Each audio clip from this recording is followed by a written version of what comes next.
저를 따라해 주시기 바랍니다. 내 힘을 빼고, 다시 한번요. 내 힘을 빼고 하나님의 힘으로 살아갑시다.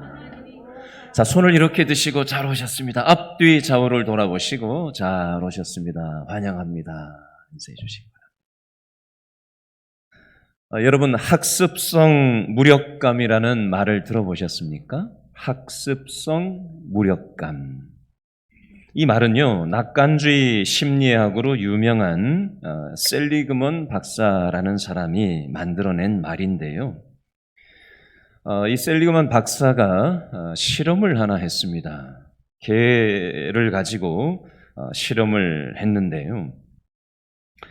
개를 세 부류로 나누어서 요즘 같으면은 조금 동물학대 같은데 전기 충격을 줬답니다. 세 부류로 나눠놓고 전기 충격에 대한 반응 정도를 보고 그것을 통해서 이제 연구를 한 거죠. 전기 충격을 개에게 줬을 때 개가 깜짝 놀라잖아요. 전기가 딱 흐르니까. 깜짝 놀라가지고 이 벽을 뛰어넘으면, 조그만한 벽이 뭐 큰 높은 벽은 아니고 조그만한 가벽을 만들어 놓고 그걸 뛰어넘으면 전기 충격이 없는, 그걸 어떻게 반응을 하는지를 이제 점검을 해본 거예요. 근데 두 번째 부류는 어떻게 했냐면, 전기 충격이 왔을 때 무언가를 딱 건드리는 장치를 건드리면 충격이 없어지는 장치를 또 만들어 놓기도 했고요. 세 번째 부류는 어떻게 해놨냐면, 뛰어넘어도, 그리고 뭘 건드려도 전혀 전기가 흐르는 게 멈추지 않는, 뭐 이런 어떤 걸 만들어 놨대요. 물론 1분 이상 하진 않고 1분까지만 흐르게 해놓고 이제 걔의 반응을 살핀 거예요. 근데 첫 번째 실험과 두 번째 실험에서는 걔가 담을 뛰어넘으면 전기가 멈췄고요. 또 걔가 무언가를 건드리면 멈췄기 때문에 괜찮은데, 세 번째 부류는 1분 동안 계속해서 전기가 이렇게 해도 흐르고 저렇게 해도 흐르니까 걔가 어떻게 반응을 하냐면, 움직이고 피하는 걸 멈춘 채 조용히 낑낑 대면서 울더랍니다. 그리고 이 실험을 다시 한번 해봤을 때도 약간 처음에 뭔가 이 전기로부터 벗어나려고 하는 노력을 보이는 것 같다가 금방 단념하고 수동적으로 그 충격을 그냥 계속 받는 것을 그냥 그대로 받고만 있더랍니다. 이걸 학습성 무력감이라고 하는데요. 자, 이 내용을 이 심리학자들이 왜 이런 실험을 하겠어요? 결국은 사람의 심리를 생각하고 이런 동물 실험을 하는 거거든요. 사람도 사람에 따라서 다를 수 있지만 외부의 충격이 왔을 때, 인생의 위기 상황이 왔을 때 사람마다 이 위기에 대해서 반응하는 정도가 각각 다를 수 있습니다. 뭐 이런 거죠. 무언가를 내가 아무리 해도 이거 안 되는구나. 공부를 아무리 해도 성적이 오르지 않는구나. 라는 게 자꾸 학습되다 보면 포기를 하고 그냥 나는 안 돼. 하고는 그냥 그 수준에서 머물러 버리는 겁니다. 이걸 가정생활에도 적용을 해보면 부부관계에서요. 부부관계에 갈등이 있잖아요. 그죠? 어떤 부부도 갈등이 없는 부부는 없어요. 그런데 부부간에 갈등이 생겼을 때 이 갈등을 어떻게 해결할 건지 계속해서 대화를 하고 시간을 보내고 이렇게 하면서 개선의 여지를 만들어 가려고 들지 않고, 뭐 조금 대화를 해봤는데 뭐 또 똑같은 걸로 싸우고 또 똑같은 문제 때문에 또 관계가 어려워지고, 그러면 이걸 포기하고 체념을 하고 단념을 한 채 그냥 그럭저럭 그냥 그러고 살아가더라는 것입니다. 여러분, 이건 신앙생활도 비슷한 맥락일 수 있어요. 신앙생활에 있어서도 무기력증에 빠진 사람들이 있습니다. 나름 성경을 보기도 하고 나름 기도 생활을 해보기도 하고 나름 무언가 믿음 생활을 좀 개선해 보려고 하다가도 또 똑같이 반복되다 보면 신앙생활도 에이, 난 안 되나 보다 하고 체념하고 에이, 그냥 뭐 이렇게 하는 거지 뭐 하고 영적인 패배주의에 빠져서 신앙생활을 하는 사람들이 있을 수 있습니다. 오늘 사무엘상 14장에 보면 이스라엘 백성들과 사울 왕이 어떤 면에서 신앙의 패배주의에 빠져서 학습된 무력성에 빠져가지고 지금 신앙의 삶을 살아가고 있는 것처럼 보여집니다. 어떤 면에서 이 모습은 저와 여러분의 신앙의 모습과도 비슷한 모습인지도 모르겠어요. 먼저 오늘 본문 사무엘상 14장에 보시면 먼저 들어가기 전에 이 생각을 한번 잠깐 해보시죠. 잠언 23장 7절 말씀에 보면 이런 구절이 있어요. 대저 그 마음의 생각이 어떠하면 그 위인도 그러한즉. 사람이 마음에 어떤 생각을 하느냐에 따라서 그 사람의 삶이 영향을 받는다는 거죠. 잠언 4장 23절에 보니까 무릇 지킬 만한 것보다 더욱 내 마음을 지키라. 생명의 근원이 이에서 남이니라. 사람의 마음을 어떻게 다스리고 지키냐에 따라서 삶의 방향성이 완전히 달라질 수 있다라는 것입니다. 사람은 실패가 자꾸 반복되다 보면 패배의식에 빠져 살아가기가 참 쉬워요. 우리가 지난주에 사무엘상 13장을 살폈고요. 오늘은 14장인데요. 13장과 14장을 우리가 연결해서 함께 좀 생각을 같이 좀 해보도록 하겠습니다. 사무엘상 13장 1절, 2절 말씀에 보면 이스라엘 군사의 숫자는 13장 2절에 보니까 정예 군사가 상비군이 3,000명이라고 되어 있어요. 그런데 상대편 13장 5절에 보니까 블레셋의 군사 숫자는 병거가 3만, 마병이 6천, 백성의 숫자는 숫자를 셀 수 없을 만큼 모래처럼 많은 군사들이 전쟁을 하려고 블레셋 상대편에서는 서 있는데 이스라엘과 사울 왕은 고작 3,000명밖에 안 돼요. 여러분, 전쟁을 하려면 숫자가 많아야 되잖아요. 그렇죠? 그리고 최신식 무기를 얼마나 갖추느냐에 전쟁이 달려 있지 않습니까? 그런데 이스라엘은 지금 무기도 변변히 없고 블레셋은 철기 무기를 가지고 있는데 이스라엘에서는 철기 무기를 가지고 있는 것은 왕인 사울 왕하고 아들내미 요나단 두 사람만 철기 무기를 칼만 가지고 있었고 나머지 군사들은 뭐 요즘으로 치면은 뭐 몽둥이 들고 나오고 뭐 곡괭이 들고 나오고 뭐 이런 어떤 수준인 거예요. 그러니까 철기 무기를 가지고 그 엄청난 숫자의 블레셋하고 3,000명이 맞선다라는 건 이거는 뭐 전쟁을 해보나 마나죠. 자, 이런 상황이다 보니 사울 왕이 어떤 상태였다라고 오늘 성경에서는 표현을 하고 있냐면요. 14장 2절 말씀 한번 다 같이 읽어볼까요? 사무엘상 14장 2절 다 같이 시작. 사울이 기브와 변두리 미그론에 있는 석류나무 아래에 머물렀고 함께한 백성은 몇 명이었다고요? 600명 가량이며. 지금 사울 왕은 전쟁을 하려고 준비하고 있는 게 아니라 석류나무 아래에 머물러 있다라고 성경은 묘사하고 있어요. 포기하고 나무에서 주저앉아 가지고 영적인 패배의식에 쩔어서 그러고 앉아 있는 거예요. 그나마 사울 왕과 함께하고 있는 군사의 숫자가 몇 명으로 쪼그라들었어요? 600명밖에 다 도망가고 3,000명도 안 그래도 작은데 다 도망가고 600명밖에 안 남아 있는 그런 상황이에요. 이러니 사울 왕과 이스라엘 백성들이 얼마나 영적으로 패배의식에 빠져 있다라는 것입니까? 여러분, 이스라엘 백성들과 사울 왕만 이런 게 아니죠.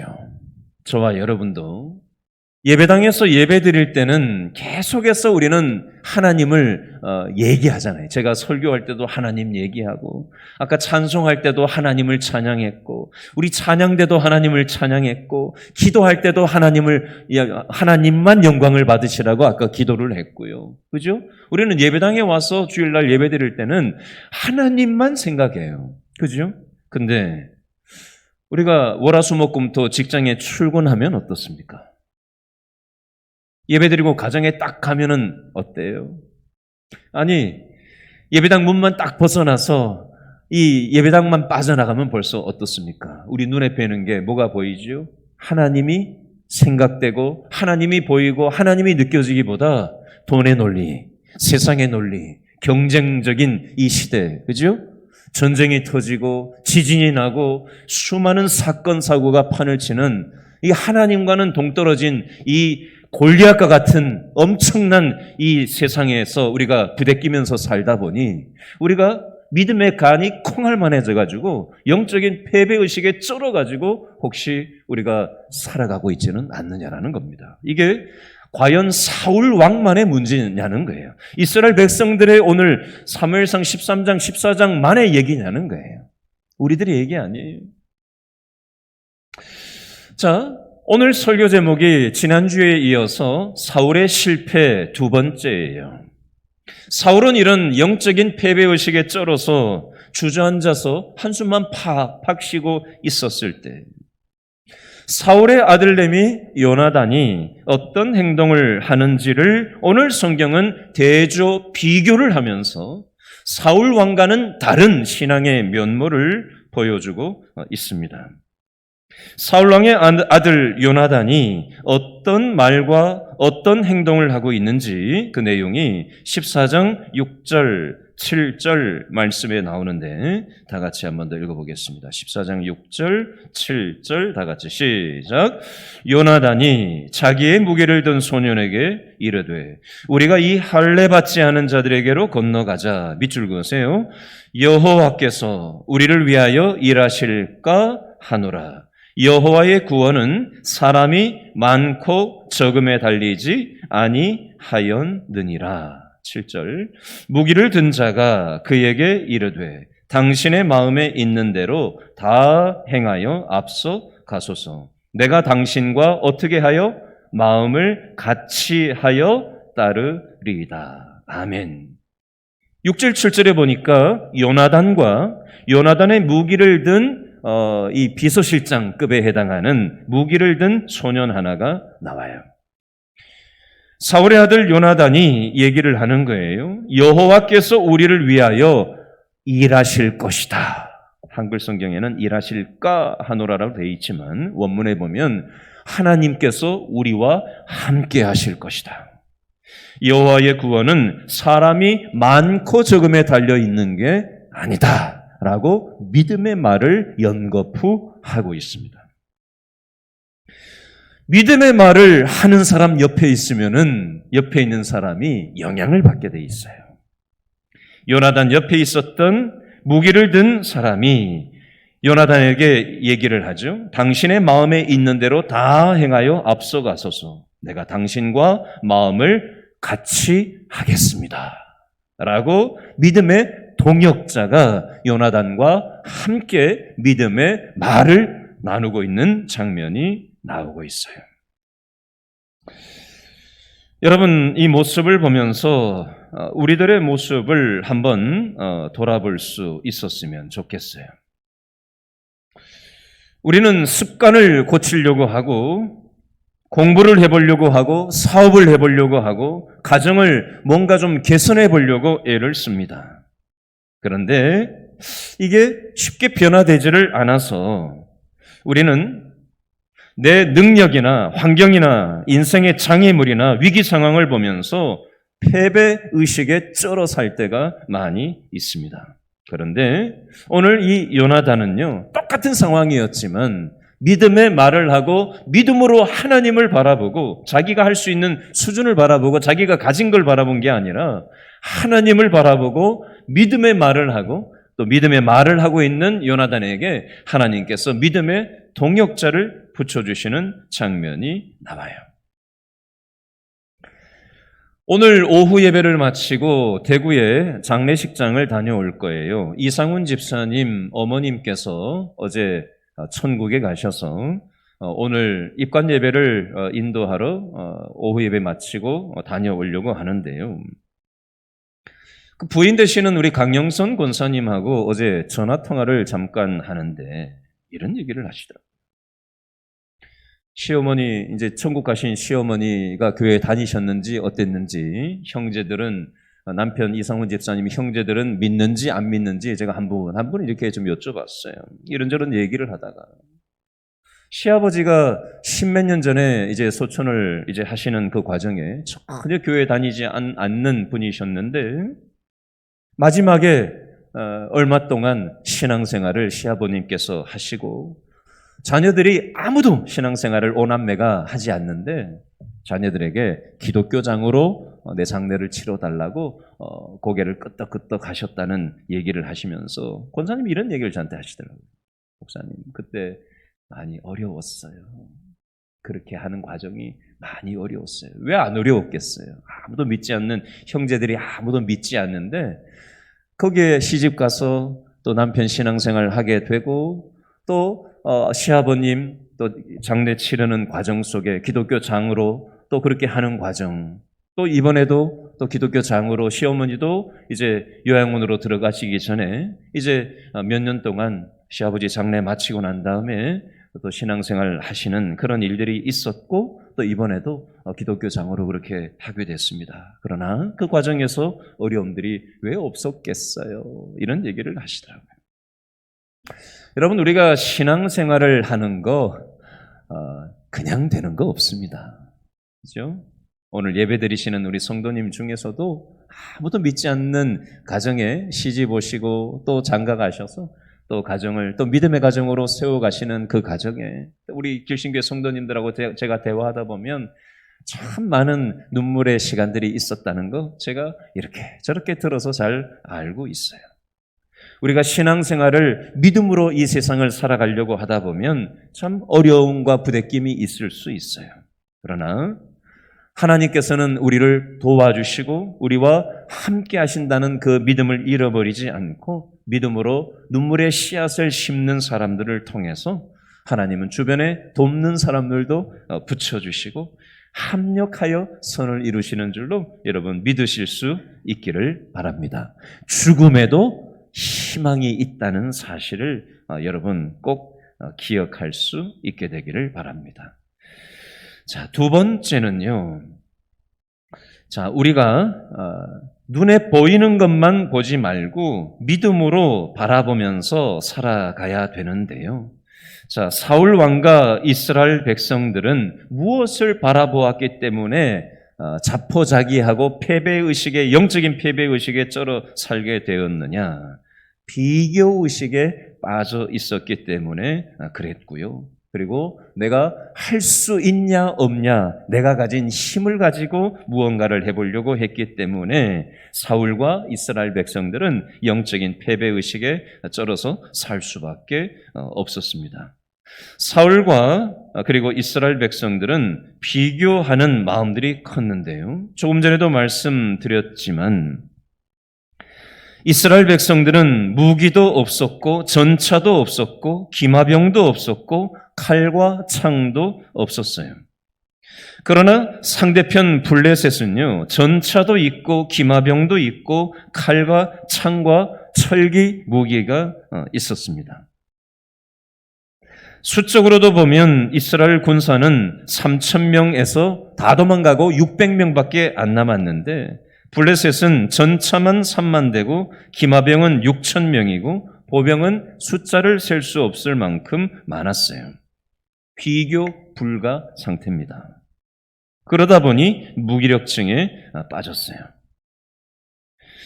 자, 이 내용을 우리의 삶에 한번 적용을 해보겠습니다.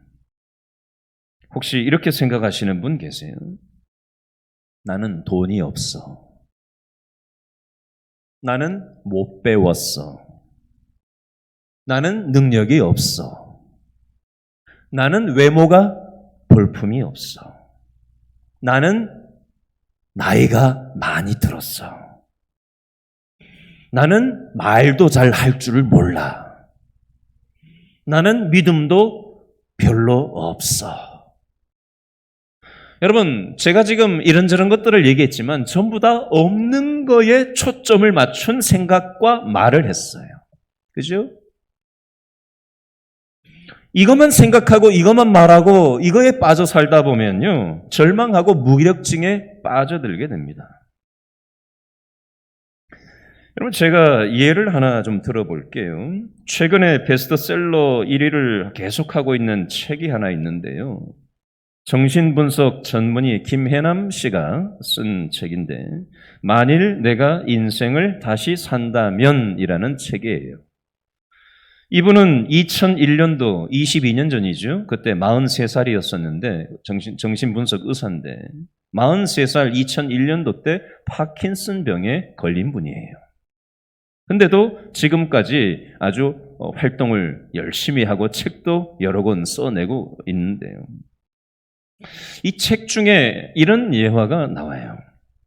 예화가 아니죠. 자기가 직접 환자를 상담을 하면서 그 환자의 상황을 써놓은 내용을 제가 좀 인용을 해보겠습니다.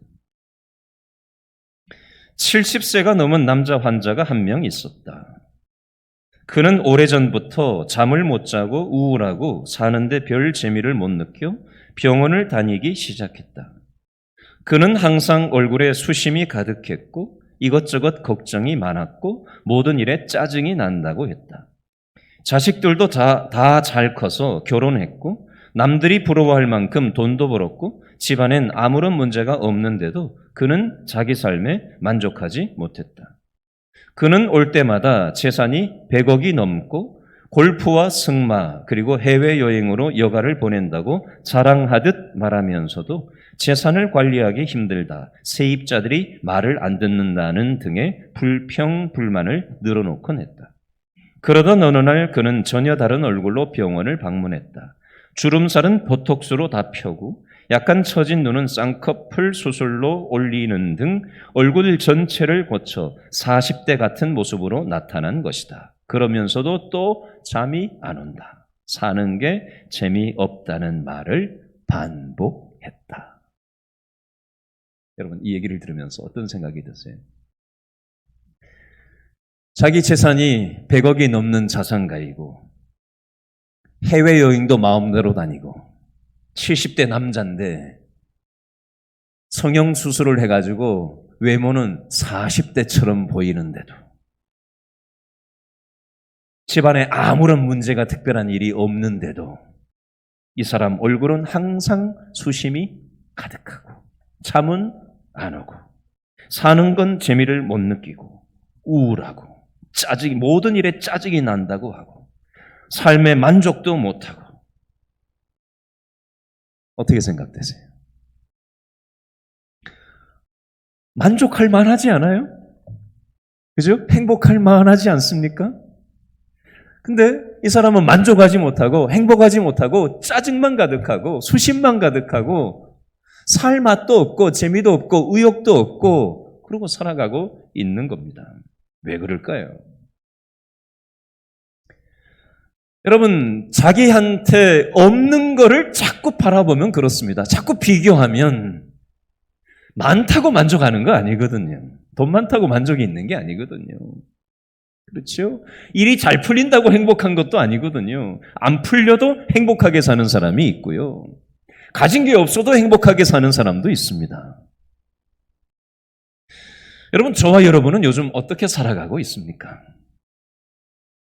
혹시 없는 것만 있는 사람하고 비교해서 비교의식에 쩔어서 혹시 내가 살고 있는 건 아닌가 한번 돌아볼 수 있었으면 좋겠어요.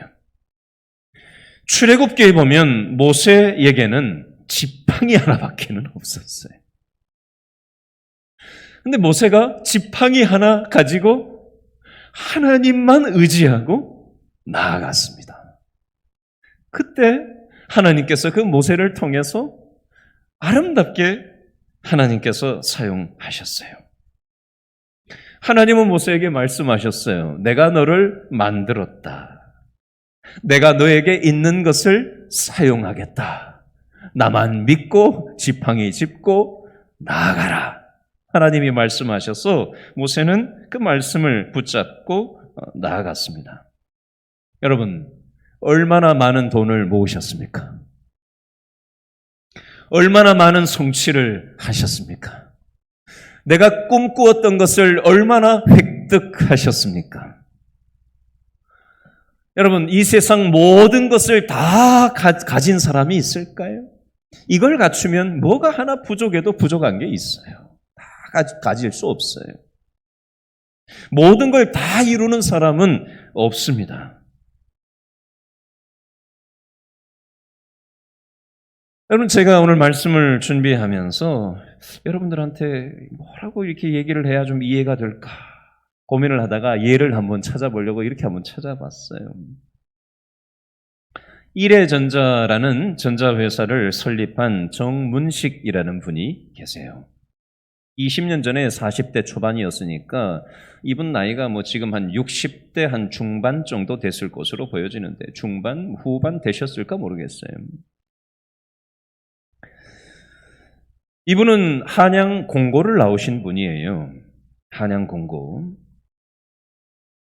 5평짜리 사무실에서 회사를 시작을 해서 기업을 많이 크게 일구신 분이에요. 이분이 기도하면서 하나님 앞에 내가 이 기업을 하나님의 영광을 위해서 내가 이 기업을 세워가겠습니다 라고 기도를 하고 외국에까지 갈 일이 있어도 주일날 교사를 하는 걸 놓치지 않을 만큼 그렇게 수십 년 동안 그 바쁜 큰 기업을 운영하면서도 그 주일학교 교사를 수십 년 동안 놓치지 않고 하나님 앞에 충성되이 그렇게 봉사했던 그런 분으로 기록이 되어 있더라고요. 이분이 최종 학력은 한양공고인데요. 한국과학기술원, 포항공대, 서울대 공대, 과학기술 한림원 이런 데 가서 강의를 하시는 분이에요. 공고 출신인데 우리나라 최고의 기술 전문인들이 석학들이 모여있는 그런 데 가서 강의를 하는 사람으로 알려져 있어요. 이분이 고백을 합니다. 간증이 뭐 이렇게 밀려 있대요. 그 바쁜 기업을 운영하면서도 하나님 중심으로 살아가려고 하는 그 마음을 잃어버리지 않는 것이 오늘의 자신이 있게 했다라고 고백하시는 분입니다. 어떤 면에서 골리앗과 같은 이 세상의 현실 앞에서 믿음으로 하나님 중심으로 살아가려고 했던 이분의 그 중심을 하나님이 나와 함께 하신다. 하나님께서 나를 이걸 하게 하셨다. 그 정신을 가지고 그렇게 애를 쓰는 사람들의 삶을 하나님께서 사용하신다라는 것입니다. 세 번째로 이 부분을 좀 생각해 봤으면 좋겠어요. 우리가 이성, 인간의 생각으로 살지 않고 믿음으로 살아야 된다라는 측면을 좀 잠깐 생각을 해보면 좋겠어요. 여러분, 믿음 생활은요, 내 생각과 이성에 빠지면요, 우리는 무기력증에 빠지기가 쉬워요. 이스라엘 백성들은 인간 이성, 야, 저 엄청난 전력과 저 엄청난 숫자하고 우리가 전쟁을 해서 아무리 생각을 해도 인간 이성으로 생각해도 답이 안 나오는 거죠. 그래서 영적으로 패배의식에 쩔어서 그러고 포기하고 앉아 있었던 거거든요. 근데 요나단은 믿음이 있었어요. 인간 이성으로 자기 생각으로 비교의식으로 한 게 아니라 믿음을 가지고 요나단은 움직여 간 것입니다. 제가 좀 예를 한번 들어보겠습니다. 이런 이야기가 있어요. 어느 날 이성이 믿음에게 말했답니다. 우리 함께 여행할까? 믿음은 이렇게 대답했답니다. 우리는 함께 여행할 수 없어. 이성은 계속 믿음에게 동행해 줄 것을 졸랐답니다. 믿음이 거절했지만 이성은 막무가내로 믿음을 따라 나섰대요. 할 수 없이 믿음은 이성과 동행할 수밖에 없었답니다. 얼마를 여행한 후에 두 사람은 깊고 넓은 강 앞에 이르렀답니다. 이성이 얘기했어요. 나는 이 강을 건널 수 없어. 절망하고 이성은 주저앉았대요. 그래서 믿음은 이성을 등에다가 업고 그 강을 건넜답니다. 얼마를 가다가 둘은 높은 산을 만났답니다. 그때 이성은 외쳤답니다. 우린 이 산을 넘지 못할 거야. 되돌아가자. 믿음은 산을 바라보면서 이성에게 넘어가자고 권했습니다. 그런데 이성은 주저앉아서 징징거렸답니다. 다리도 아프고 산에는 무서운 호랑이도 있고 별별 이유를 다 대었답니다. 이성은 한치도 앞으로 갈 수 없다고 버티고 있었답니다. 믿음은 이성을 혼자 남겨둘 수 없었습니다. 다시 이성을 등에다가 업고 그 산을 넘었답니다. 여행 내내 이성은 믿음에게 있어서 무거운 짐이었답니다. 그러나 이성은 여행을 즐기는 좋은 길동무였답니다. 여러분, 이 말씀이 이해가 되세요? 여러분, 우리가 신앙생활을 하다 보면 신앙은 믿음으로 하는 거거든요. 근데 인간의 생각, 이 인간 이성이 그게 될까? 그게 되겠어? 이건 인간 이성이 하는 얘기예요. 그 강을 건널 수 있겠어? 그 높은 산을 넘어갈 수 있겠어? 안 돼. 절망하고 포기하고 징징대고. 우리의 신앙생활도 그러지 않아요? 인생의 위기 상황을 만나면, 가정에 어떤 문제가 터지면 그게 기도한다고 되겠어? 예배드린다고 해결되겠어? 내가 가진 수준이 이 정도인데? 내가 할 수 있는 힘이 이 정도인데? 아무리 생각해도 답이 안 나오는데? 안 돼. 그게 인간 이성이, 우리의 생각이 하는 기능이에요.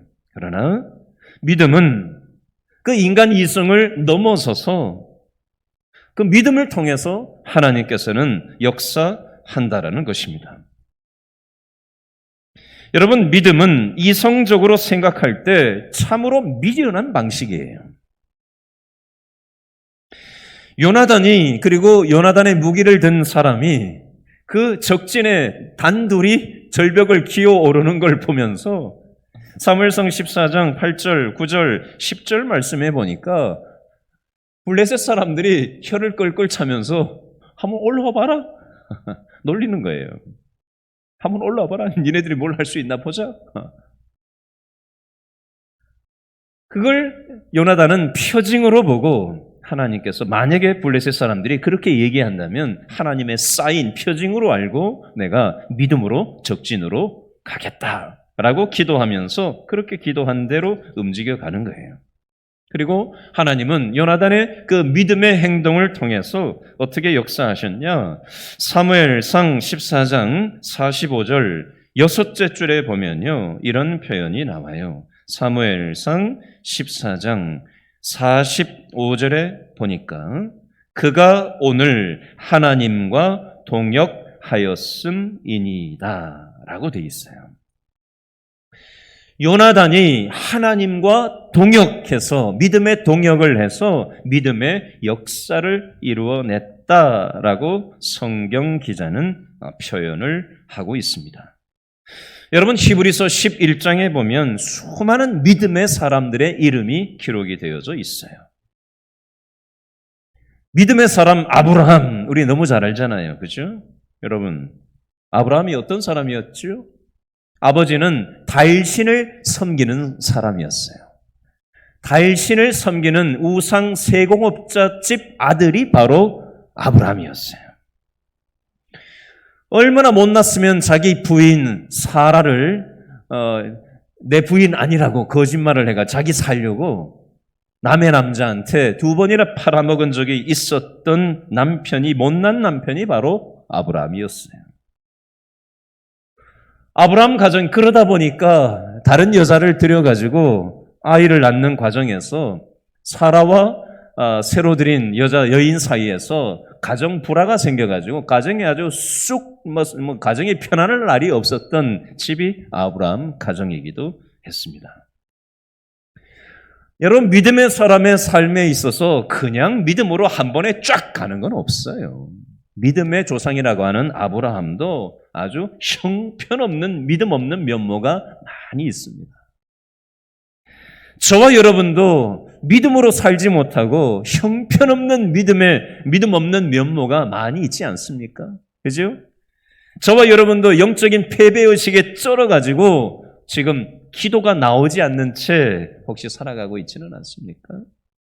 비교의식에 쩔어서 인간 이성에 내 생각에 빠져서 내가 할 수 있는 수준을 생각하고 현실을 바라보고 문제를 바라보고 할 수 없어 라고 낑낑대고 있지는 않습니까?